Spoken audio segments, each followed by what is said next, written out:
মেসেঞ্জারে ঢোকার পরে একটা মেসেজ পেয়েছি যেটা খুবই স্পর্শকাতর ছিল আমার জন্য, যেটা আমি আজকে না বললে মনে হচ্ছে এটা আপনাদের সঙ্গে একটা বেইমানি হয়ে যাবে। এর কারণটা হচ্ছে এই প্রশ্নের সাথে প্রত্যেকটা যুবকের জীবন জড়িত আছে, প্রত্যেকটা মেয়ের জীবনটা জড়িত আছে।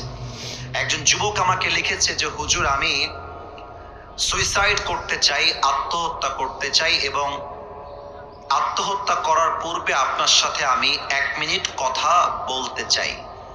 তো পুরো মেসেজ পড়ে বুঝতে পারলাম যে যুবকটা কোথাও কোনো একটা অবৈধ সম্পর্কে ছিল এবং সে কষ্ট পাওয়ার কারণেই মূলত সুইসাইড করবার জন্য ডিসিশনটা সে ফাইনালি নিয়ে ফেলেছে। আমার তো মনে হয় যুবক ভাইরা একমত হবে কিনা আমি জানি না, বেশিরভাগ যুবকদের জীবন নষ্ট হয়ে যায় চরিত্রহীন নারীর জন্য। যুবক ভাইরা, অনেক মেয়েদের কাছে যুবকদের জীবন নিয়ে খেলা একটা ব্যবসার মতো হয়ে গেছে, তাই না বলে?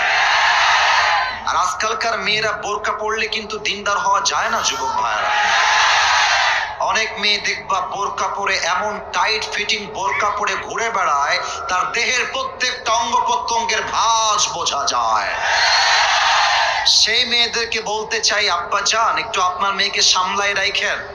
আপনার মেয়ের যদি দেহ দেখাবার এত শখ হয়, বোরকা পরে কেন জিন্সের প্যান্ট আর টি শার্ট পরে ঘুরে বেড়াবে? বলো বাঘার ছেলেরা। তো পরে আমি ভাবলাম যে এই যুবক যারা আজকে হতাশায় ভুগছে, এদেরকে কোরআন থেকে মেডিসিন দিতে হবে। এরা যদি কোরআন থেকে মেডিসিন পেয়ে যায়, এরা এদের জীবনে এত এত এত এত এত উঁচুতে যাবে, কোন মেয়ের জন্য ছ্যাঁকা খাওয়ার কোনো প্রশ্নই নাই। প্রত্যেকটা মেয়ে তাকে বিয়ের জন্য পেছনে লাইন ধরে দাঁড়ায়।